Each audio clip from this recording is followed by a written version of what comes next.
Hello मेरे प्यारे बेवकूफ़ बच्चों, कैसे हैं आप सब। उम्मीद करते हैं ठीक ही होंगे। तो बच्चों, अब तक हम चैप्टर 1 यानी इंडियन सिविलाइजेशन एंड कल्चर, इस चैप्टर का समरी पढ़े हैं और ये पूरा chapter line by line Hindi explanation पढ़े हैं। ठीक, और आज इस वीडियो में मैं आप सबको इसका क्वेश्चन आंसर करवाऊंगा। ठीक, जितने भी शॉर्ट क्वेश्चन आंसर हैं वो सारे मैं इस वीडियो में करवा दूंगा।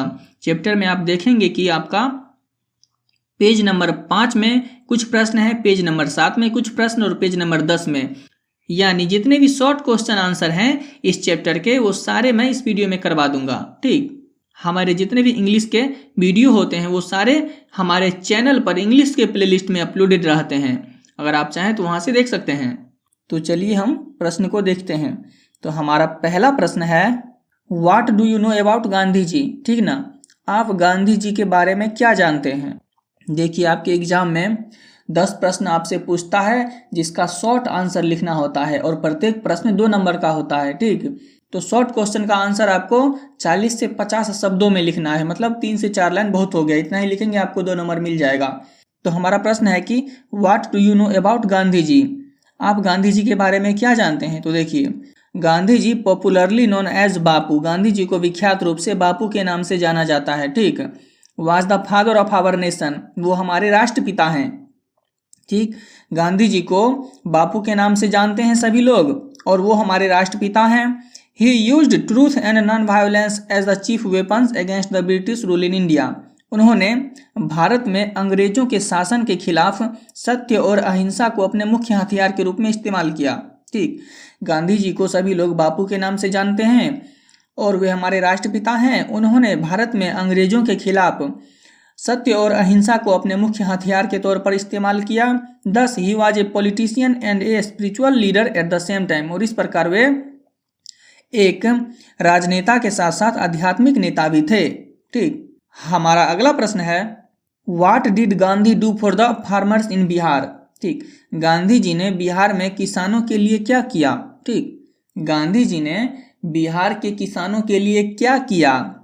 तो देखिए, the farmers of Bihar suffered a lot under the Britishers, Bihar के किसानों को अंग्रेजों के अधीन बहुत कष्ट सहना पड़ा था। ठीक ना, they were forced to cultivate indigo, उन्हें नील की खेती करने के लिए मजबूर किया गया। They use to get a very low price, और उनको इसके लिए बहुत ही कम कीमत मिलती थी। ठीक, Gandhi ji started satyagraha for their causes, और इन्हीं कारणों की वजह से गांधी जी ने सत्याग्रह आरंभ किया था।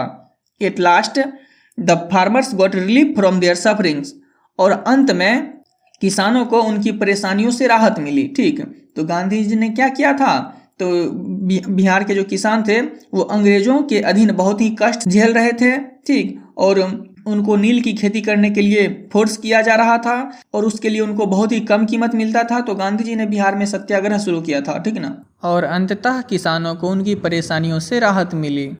हमारा अगला प्रश्न है, what do you understand by civilisation and culture. देखिए, आप सभ्यता और संस्कृति से क्या समझते हैं। ठीक, what do you understand by civilisation and culture, आप सभ्यता और संस्कृति से क्या समझते हैं। तो देखिए, civilisation is the manner of men's life. ठीक, सभ्यता मनुष्य के जीवन जीने का तरीका है। Civilisation is the manner of men's life, सभ्यता मनुष्य के जीवन जीने का तरीका है। It comes from education and the society in which a man lives, यह शिक्षा और उस समाज से आती है जिसमें मनुष्य रहता है। It is expressed through men's conduct and behaviour in his day to day life, और यह मनुष्य के दैनिक जीवन में उसके आचरण और व्यवहार के माध्यम से अभिव्यक्त होती है। ठीक, सभ्यता क्या है, तो मनुष्य के जीवन जीने का तरीका है। यह शिक्षा और उस समाज से आती है जिसमें मनुष्य रहता है। यह मनुष्य के दैनिक जीवन में उसके आचरण और व्यवहार के माध्यम से अभिव्यक्त होती है। ठीक, culture is a bit different from it, संस्कृति इससे थोड़ी अलग है। ठीक, it includes art, language and literature, custom, traditions and religious beliefs. ठीक, इसमें कला, भाषा, साहित्य, रीति रिवाज, परंपरा और धार्मिक विश्वास शामिल है। संस्कृति में क्या क्या शामिल है, तो कला, भाषा, साहित्य, रीति रिवाज, परंपरा और धार्मिक विश्वास शामिल है। ठीक ना, thus culture is a finer aspects of civilisation, और इस प्रकार संस्कृति सभ्यता का सूक्ष्म पहलू है। ठीक, आइए मैं इस आंसर को एक बार और बता देता हूँ कंप्लीट हिंदी में। देखिए, सभ्यता मनुष्य के जीवन जीने का तरीका है। यह शिक्षा और उस समाज से आती है जिसमें मनुष्य रहता है। यह मनुष्य के दैनिक जीवन में उसके आचरण और व्यवहार के माध्यम से अभिव्यक्त होती है। और संस्कृति क्या है, तो इससे थोड़ी अलग है। इसमें कला, भाषा और साहित्य, रीति रिवाज, परंपरा और धार्मिक विश्वास शामिल है। इस प्रकार संस्कृति सभ्यता की सूक्ष्म पहलू है। हमारा अगला प्रश्न है, what do our holy scriptures tell us about universal human values. हमारे पवित्र धार्मिक ग्रंथ हमें सार्वभौमिक मानवीय मूल्यों के बारे में क्या बताते हैं। ठीक, what do our holy scriptures tell us about universal human values. हमारे पवित्र धार्मिक ग्रंथ हमें सार्वभौमिक मानवीय मूल्यों के बारे में क्या बताते हैं। तो देखिए, every holy scriptures of every religion lays emphasis on universal human values. हर धर्म का पवित्र ग्रंथ सार्वभौमिक मानवीय मूल्यों पर जोर देता है। ठीक, every holy scriptures of every religion lays emphasis on universal human values. हर धर्म का पवित्र ग्रंथ सार्वभौमिक मानवीय मूल्यों पर जोर देता है। They teach us to be truthful, kind and sympathetic to all. वे हमें सभी के प्रति सच्चा, दयालु और सहानुभूतिपूर्ण होना सिखाते हैं। ये जो हमारे धार्मिक ग्रंथ हैं, पवित्र धार्मिक ग्रंथ, ये हमें सभी के प्रति सच्चा, दयालु और सहानुभूतिपूर्ण होना सिखाते हैं। Though their path is different, they aim at the universal human values. यद्यपि उनका मार्ग अलग है, फिर भी उनका लक्ष्य सार्वभौमिक मानवीय मूल्य है। ये जितने भी धार्मिक ग्रंथ हैं, सभी क्या है, सभी का मार्ग अलग हो सकता है, लेकिन फिर भी उनका लक्ष्य सार्वभौमिक मानवीय मूल्य है। तो दोस्तों, अभी हमने ये 4 प्रश्न का उत्तर जाना। ठीक, चलिए अब हम पेज नंबर 7 पर चलते हैं। उसमें कुछ प्रश्न हैं, उनको देखेंगे। तो देखिए, इसमें हमारा पहला प्रश्न है कि complete the following sentences on the basis of what you have studied. यानी आपने जो चैप्टर 1 में पढ़ा था, अपने अध्ययन के आधार पर ये जो सेंटेंस दिए गए हैं, इसको पूरा करना है। ठीक, इन वाक्यों को पूरा करना है। तो देखिए, ए में क्या है कि इंडियाज ग्लोरी इज दैट, यानी कि भारत की शान है कि क्या, that it remains immovable. Bharat की शान यह है कि वह अटल है, अडिग है, अमर है। भारत की शान है कि यह अटल है, अडिग है, अमर है। आप इसको किस पैराग्राफ में पढ़े थे इस पंक्ति को? तो आप इस पंक्ति को पैराग्राफ नंबर 2 में पढ़े थे। आप अपना बुक पलट करके देखना, आपको मिल जाएगा। पैराग्राफ नंबर 2 का यह पंक्ति है। बी में है the charge against India is that. देखिए, यानी भारत के विरुद्ध आरोप है कि her people are very uncivilised, ignorant and stolid. यानी भारत के विरुद्ध आरोप है कि उसके लोग बहुत असभ्य, अज्ञानी और जड़ हैं। जड़ माने मूर्ख हैं। ठीक है, तो भारत के विरुद्ध क्या आरोप लगाते हैं अंग्रेज, कि इनके लोग क्या हैं कि बहुत ही असभ्य, अज्ञानी और जड़ हैं। ये पंक्ति भी पैराग्राफ नंबर 2 का ही है, आपको वहां मिल जाएगा, आप ढूंढना। सी में है we dare not change what. हम उस बात को बदलने का साहस नहीं कर सकते। We dare not change what, हम उस बात को बदलने का साहस नहीं कर सकते। किस बात को? तो we have tested and found true on the anvil of experience. ठीक, जिसे हमने अनुभव की कसौटी पर परखा और सत्य पाया है। ठीक, हम उस बात को बदलने का साहस नहीं कर सकते जिसे हमने अनुभव की कसौटी पर परखा और सत्य पाया है। यह भी पैराग्राफ नंबर 2 का ही है। अब देखिए, डी में है कि our ancestors set a limit to our indulgence because. ठीक, हमारे पूर्वजों ने हमारी भोग विलास की सीमा तय कर दी थी, क्यों तय कर दी थी? कि देखिए, the more we indulge in our passions the more unbridled they became. क्योंकि हम जितना अधिक अपनी वासनाओं में लिप्त होते हैं, वे उतनी ही अधिक बेलगाम होती जाती हैं। ठीक, हमारे पूर्वजों ने हमारी भोग विलास की सीमा तय कर दी थी, क्योंकि हम जितना अधिक अपनी वासनाओं में लिप्त होते हैं, वे उतनी ही अधिक बेलगाम होती जाती है। और ये जो पंक्ति है, ये पैराग्राफ नंबर 5 की पंक्ति है। ई में है कि our forefathers did not invent machinery because. हमारे पूर्वजों ने मशीनों का आविष्कार नहीं किया, क्योंकि they knew that if we set our hearts after such things we would become slaves and loss our moral fibre.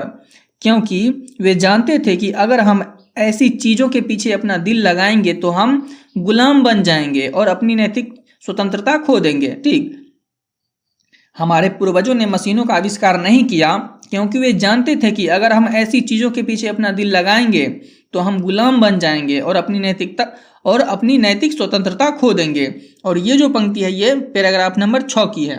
ठीक, तो ये जो था फिल इन द ब्लैंक्स ये तो हमने देख लिया। चलिए इसके आगे हम देखते हैं।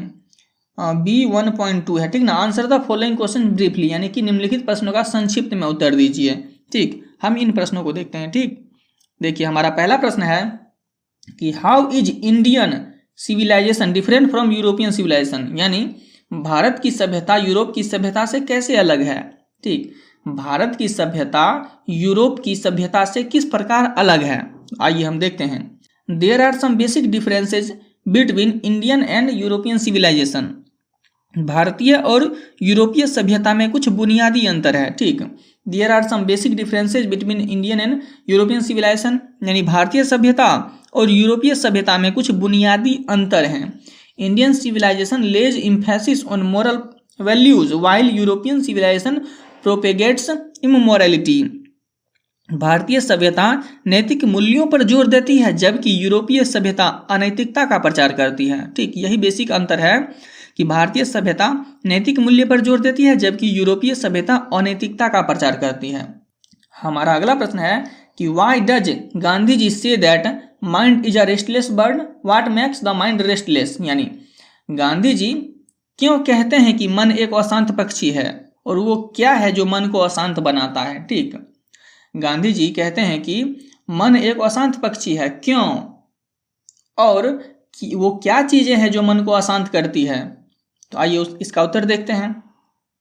अकॉर्डिंग टू गांधी जी, यानी गांधी जी के अनुसार mind is a restless bird as it wants more and more, मन एक बेचैन पक्षी है जो और अधिक चाहता है। ठीक, गांधी जी के अनुसार मन एक बेचैन पक्षी है जो और अधिक चाहता है। ठीक, the more it has the more it wants, जितना ज्यादा इसके पास होता है उतना ही ज्यादा यह चाहता है। कौन? तो मन।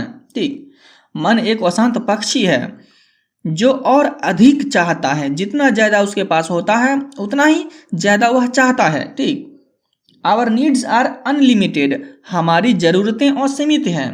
पैशंस आर नेवर सेटिस्फाइड, इच्छाएं कभी संतुष्ट नहीं होती है। ठीक, in short it is like an unbridled horse, संक्षेप में यह एक बेलगाम घोड़े की तरह है। ठीक ना, तो हमारा उत्तर था कि गांधी जी के अनुसार मन एक बेचैन पक्षी है जो और अधिक चाहता है, जितना ज्यादा उसके पास होता है उतना ही ज्यादा वह चाहता है। हमारी जरूरतें असीमित हैं, इच्छाएं कभी संतुष्ट नहीं होती। संक्षेप में यह एक बेलगाम घोड़े की तरह है। तो ये हमारा उत्तर हो गया। ठीक, अब हम प्रश्न नंबर 3 को देखते हैं। Why did our ancestors dissuade us from luxuries and pleasure? Did they do the right things? हमारे पूर्वजों ने हमें विलासिता और सुख सुविधाओं से दूर रहने की सलाह क्यों दी? क्या उन्होंने सही किया? ठीक, Why did our ancestors dissuade us from luxuries and pleasure? Did they do right things? यानी हमारे पूर्वजों ने हमें विलासिता और सुख सुविधाओं से दूर रहने की सलाह क्यों दी? क्या उन्होंने सही किया? तो आइए इसका उत्तर देखते हैं। देखिए, our ancestors observed that a man is not necessarily happy only because of wealth, यानी हमारे पूर्वजों ने देखा कि मनुष्य केवल धनवान होने से ही खुश नहीं होता। ठीक, our ancestors observed that a man is not necessarily happy only because of wealth, हमारे पूर्वजों ने देखा कि मनुष्य केवल धनवान होने से ही खुश नहीं होता। Similarly a poor man is unhappy not because of his poverty, और उसी प्रकार कोई गरीब व्यक्ति केवल अपनी गरीबी के कारण दुखी नहीं होता। ठीक, hunger for worldly pleaser makes us more restless, यानी सांसारिक सुखों की लालसा हमें और अधिक बेचैन बना देती है। सांसारिक सुखों की लालसा हमें और अधिक बेचैन बना देती है। So our ancestors dissuaded us from luxuries and pleasure, इसलिए हमारे पूर्वजों ने हमें विलासिता और सुख सुविधाओं से दूर रहने की सलाह दी। To me they were right in their observance, और मेरे विचार से उन्होंने बिल्कुल सही किया। ठीक, आइए हम प्रश्न नंबर 4 को देखते हैं। तो हमारा प्रश्न है कि why according to Gandhi ji have we stuck with the same kind of plough as existed thousands of years ago, should we do the same thing even today? Gandhi ji के अनुसार हम आज भी हजारों वर्ष पहले जैसे हल का उपयोग कर रहे हैं, ठीक ना? क्या हमें आज भी ऐसा ही करना चाहिए? हल क्या होता है? तो वो खेत की जुताई करते हैं इससे, ठीक ना? खेत की जुताई करने के लिए हल होता है, ये गांव में होता है, ठीक। Why, according to Gandhi ji, have we stuck with the same kind of plug as existed thousands of years ago? Should we do same things even today? Gandhi ji के अनुसार हम आज भी हजारों वर्ष पहले जैसे हल का उपयोग कर रहे हैं, क्या हमें आज भी ऐसा ही करना चाहिए? देखिए इसका उत्तर देखते हैं कि according to Gandhi ji, we have managed with the same kind of plug as existed thousands of years ago. Gandhi ji के अनुसार हम हजारों वर्ष पहले जैसे ही हल का उपयोग करते आ रहे हैं, क्योंकि we knew the ill effect of modern discoveries. हम आधुनिक खोजों के दुष्प्रभावों को जानते थे, ठीक ना? We knew the ill effect of modern discoveries, but now we should adopt modern machines to pace with the modern times and needs. लेकिन अब हमें आधुनिक यंत्रों को अपनाना चाहिए ताकि हम आधुनिक समय और आवश्यकताओं के साथ तालमेल बिठा सकें, ठीक। गांधी जी के अनुसार हम हजारों वर्ष पहले जैसे ही हल का उपयोग करते आ रहे हैं, क्योंकि हम आधुनिक खोजों के दुष्प्रभावों को जानते थे, लेकिन अब हमें आधुनिक यंत्रों को अपनाना चाहिए ताकि हम आधुनिक समय और आवश्यकताओं के साथ तालमेल बिठा सकें। आइए हम अगला क्वेश्चन देखते हैं। तो हमारा अगला प्रश्न है कि how do our ancestors view large cities, why were they satisfied with small village? हमारे पूर्वज बड़े शहरों को कैसे देखते थे? वे छोटे गांव से ही क्यों संतुष्ट थे, ठीक ना? हमारे पूर्वज बड़े शहरों को कैसे देखते थे? वे छोटे गांव से ही संतुष्ट क्यों थे? तो आइए इसका उत्तर देखते हैं। According to our ancestors, happiness is a mental condition. हमारे पूर्वजों के अनुसार सुख एक मानसिक अवस्था है, ठीक। हमारे पूर्वजों के अनुसार सुख एक मानसिक अवस्था है। They thought that life in big cities was not easy. उनका मानना था कि बड़े शहरों में जीवन आसान नहीं होता। People living in cities were clever. शहरों में रहने वाले लोग चालाक होते हैं, ठीक। The innocent were easily cheated there. वहाँ भले और निष्कपट लोग आसानी से ठगे जाते हैं, ठीक। वहाँ भले और निष्कपट लोग आसानी से ठगे जाते हैं। The number of evil doers was comparatively large. पापियों की संख्या भी वहाँ अधिक थी, ठीक। So our ancestors were satisfied with small village. इसलिए हमारे पूर्वज छोटे गांव में ही संतुष्ट रहते थे। हमारे पूर्वजों के अनुसार सुख एक मानसिक अवस्था है। उनका मानना था कि बड़े शहरों में जीवन आसान नहीं होता। शहर में रहने वाले लोग चालाक होते हैं। वहाँ भले और निष्कपट लोग आसानी से ठगे जाते थे। पापियों की संख्या भी वहाँ अधिक थी। इसलिए हमारे पूर्वजों ने छोटे गांव में ही संतुष्ट रहते थे, ठीक। आइए हम अगला प्रश्न देखते हैं कि how did our ancestors enjoy true home rule. यानी हमारे पूर्वजों ने सच्चे स्वराज्य का आनंद कैसे लिया, ठीक। How did our ancestors enjoy true home rule, यानी हमारे पूर्वजों ने सच्चे स्वराज्य का आनंद कैसे लिया?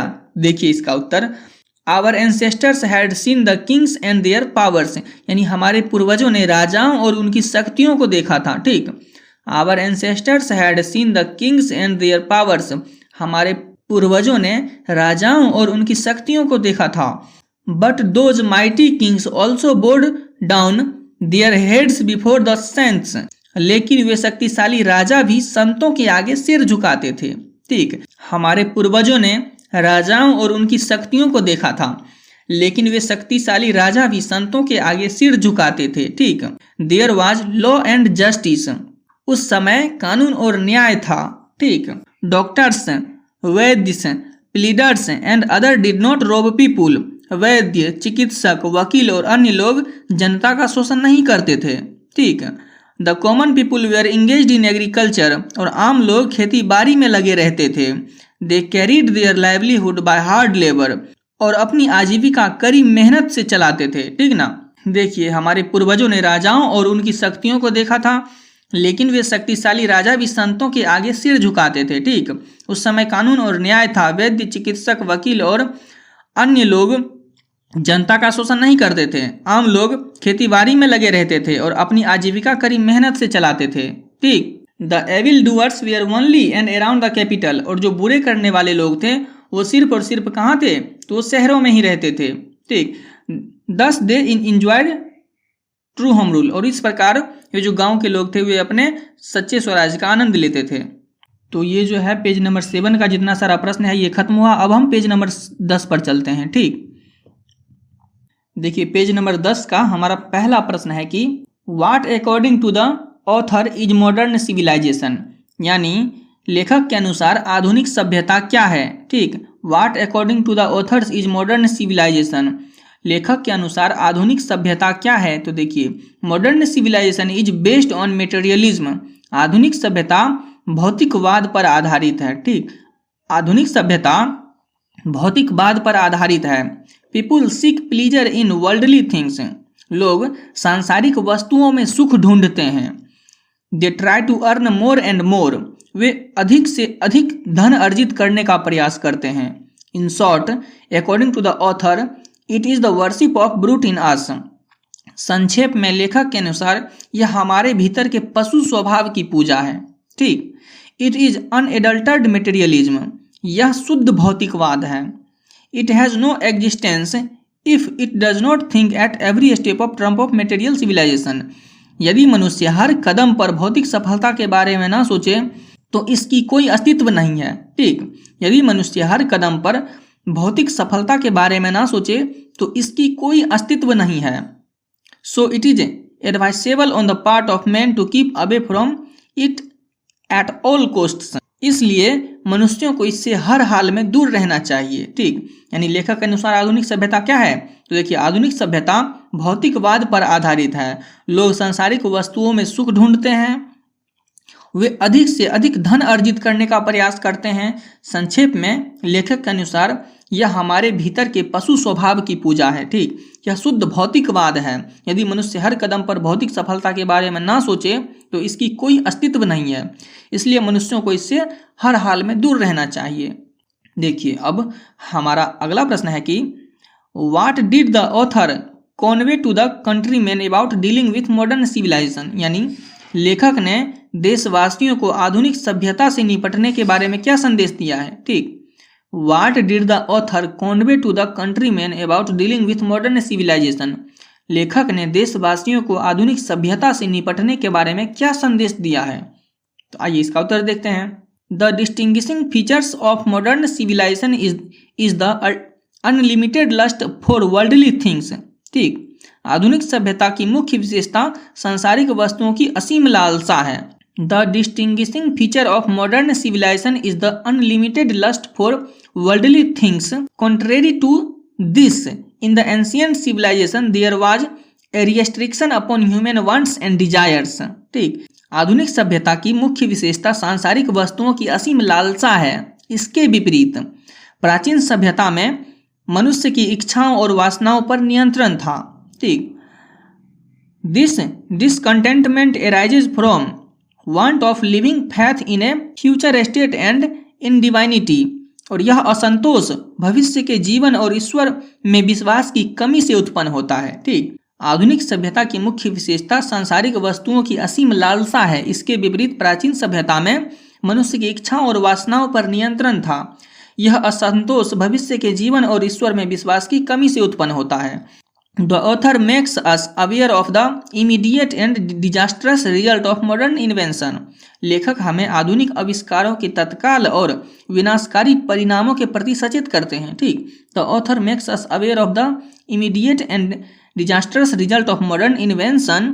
He warned us against the danger of exchanging the permanent good for momentary pleasure. ठीक। लेखक हमें आधुनिक आविष्कारों के तत्काल और विनाशकारी परिणामों के प्रति सचेत करते हैं। वे हमें चेतावनी देते हैं कि हम अस्थायी भलाई को क्षणिक सुखों के बदले न खो दें। ठीक ना, हमें चेतावनी देते हैं कि हम अस्थायी भलाई को, परमानेंट प्लीजर को, ठीक ना, टेम्पोररी प्लीजर के बदले में न खो दें। ठीक। आइए अब हम अगले प्रश्न को देखते हैं। तो हमारा अगला प्रश्न है कि what is the distinguished characteristics of modern civilization, यानी आधुनिक सभ्यता की विशिष्ट विशेषता क्या है। What is the distinguished characteristics of modern civilization, यानी आधुनिक सभ्यता की विशिष्ट विशेषता क्या है? तो देखिए, the distinguishing characteristics of modern civilization is an indefinite multiplicity of human wants. आधुनिक सभ्यता की विशिष्ट विशेषता मनुष्य की इच्छाओं की असीम बढ़ोतरी है। ठीक, दिस डिससैटिस्फैक्शन और hunger for wildly things arises from want of faith in A future state और इन डिवाइनिटी। सांसारिक वस्तुओं के प्रति यह असंतोष या लालसा भविष्य के जीवन या ईश्वर में विश्वास की कमी से उत्पन्न होती है। ठीक, तो आधुनिक सभ्यता की विशिष्ट विशेषता क्या है? तो देखिए, आधुनिक सभ्यता की विशिष्ट विशेषता मनुष्य की इच्छाओं की असीम बढ़ोतरी है। सांसारिक वस्तुओं के प्रति यह असंतोष या लालसा भविष्य के जीवन या ईश्वर में विश्वास की कमी से उत्पन्न होती है। ठीक, आइए अब हमारा अगला प्रश्न है कि the author perceived danger from modern invention how. ठीक, the author perceived danger from modern invention how, यानी लेखक ने आधुनिक आविष्कारों से खतरा क्यों महसूस किया है? लेखक ने आधुनिक आविष्कारों से खतरा क्यों महसूस किया है? तो देखिए, the author is fully aware of the immediate result of modern civilization. लेखक आधुनिक सभ्यता के तात्कालिक परिणामों से भली भांति परिचित हैं। ठीक, these have resulted otherwise and made man slave. इन आविष्कारों ने उल्टा असर किया और मनुष्य को दास बना दिया है। Man have tried to seek pleasure in them but in vain. मनुष्य ने इनमें सुख पाने की कोशिश की लेकिन व्यर्थ रही। ठीक, मनुष्य ने इनमें सुख पाने की कोशिश की लेकिन व्यर्थ रही। अकॉर्डिंग टू द ऑथर, यानी लेखक के अनुसार, we are in danger of exchanging permanent good for a temporary pleasure. हम अस्थायी भलाई को अस्थायी सुख के बदले खो देने के खतरे में हैं। ठीक, देखिए, लेखक ने आधुनिक आविष्कारों से खतरा क्यों महसूस किया? तो लेखक आधुनिक सभ्यता के तात्कालिक परिणामों से भली भांति परिचित हैं। इन आविष्कारों ने उल्टा असर किया है और मनुष्य को दास बना दिया है। मनुष्य ने इनमें सुख पाने की कोशिश की लेकिन व्यर्थ रही। लेखक के अनुसार हम अस्थायी भलाई को और अस्थायी सुख के बदले खो देने के खतरे में हैं। हमारा अगला प्रश्न है कि what does the author prefer to materialism. लेखक भौतिकवाद के स्थान पर किसे अधिक पसंद करते हैं? What does the author prefer to materialism, यानी लेखक भौतिकवाद के स्थान पर किसे अधिक पसंद करते हैं? तो देखिए, material and materialism can not give permanent pleasure to man, यानी भौतिक वस्तुएं और भौतिकवाद मनुष्य को अस्थायी सुख नहीं दे सकते। ठीक, भौतिक वस्तुएं और भौतिकवाद मनुष्य को अस्थायी सुख नहीं दे सकते। The thirst for material things is never quenched. ठीक, भौतिक वस्तुओं की प्यास कभी बुझती नहीं। It increases day by day, यह दिन प्रतिदिन बढ़ती जाती है। So the author prefers the restriction of wants, इसलिए लेखक इच्छाओं पर नियंत्रण को भौतिकवाद से अधिक पसंद करते हैं। ठीक, भौतिक वस्तुएं और भौतिकवाद मनुष्य को अस्थायी सुख नहीं दे सकते। भौतिक वस्तुओं की प्यास कभी नहीं बुझती, ये दिन प्रतिदिन बढ़ती जाती है, इसलिए लेखक इच्छाओं पर नियंत्रण को भौतिकवाद से अधिक पसंद करते हैं। ठीक, हमारा अगला प्रश्न है कि what does our civilization depend on, यानी हमारी सभ्यता किस पर निर्भर करती है? ठीक, what does our civilization depend on, हमारी सभ्यता किस पर निर्भर करती है? तो our civilization does not depend on multiplying our wants और सेल्फ इंडल्जेंस।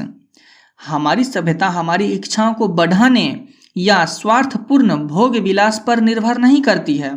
ठीक, हमारी सभ्यता हमारी इच्छाओं को बढ़ाने या स्वार्थपूर्ण भोग विलास पर निर्भर नहीं करती, but upon restricting wants and self Daniel, बल्कि यह इच्छाओं को सीमित करने और आत्म संयम पर आधारित है। ठीक, हमारा अगला प्रश्न है what is civilization in the real sense of the term, यानी शब्द के वास्तविक अर्थ में सभ्यता क्या है? ठीक, what is civilization in the real sense of the term, यानी शब्द के वास्तविक अर्थ में सभ्यता क्या है? तो देखिए, our civilization in the real sense of the term does not consist in the multiplication of wants. वास्तविक अर्थ में हमारी सभ्यता इच्छाओं की वृद्धि में नहीं है। वास्तविक अर्थ में हमारी सभ्यता इच्छाओं की वृद्धि में नहीं है। It consists in the deliberate and voluntary restriction of wants. यह इच्छाओं के जानबूझकर और स्वेच्छा से संयम में निहित है। ठीक, वास्तविक अर्थ में हमारी सभ्यता इच्छाओं की वृद्धि में नहीं है, यह इच्छाओं के जानबूझकर और स्वेच्छा से संयम में निहित है। It increases and promotes contentment, real happiness and capacity for service. यह संतोष, सच्चे सुख और सेवा की क्षमता को बढ़ाती और प्रोत्साहित करती है। ठीक, वास्तविक अर्थ में हमारी सभ्यता इच्छाओं की वृद्धि में नहीं है, यह इच्छाओं के जानबूझकर और स्वेच्छा से संयम में निहित है। यह संतोष, सच्चे सुख और सेवा की क्षमता को बढ़ाती और प्रोत्साहित करती है। तो दोस्तों यहीं पर हमारा यह प्रश्न खत्म हुआ। अब अगली वीडियो में क्या है कि हम लॉन्ग आंसर करेंगे। तो उम्मीद करते हैं कि ये वीडियो आपको पूरा समझ में आया होगा। बच्चों अगर आपको हेल्पफुल लगा तो प्लीज़ चैनल को लाइक, शेयर एंड सब्सक्राइब कर दीजिए।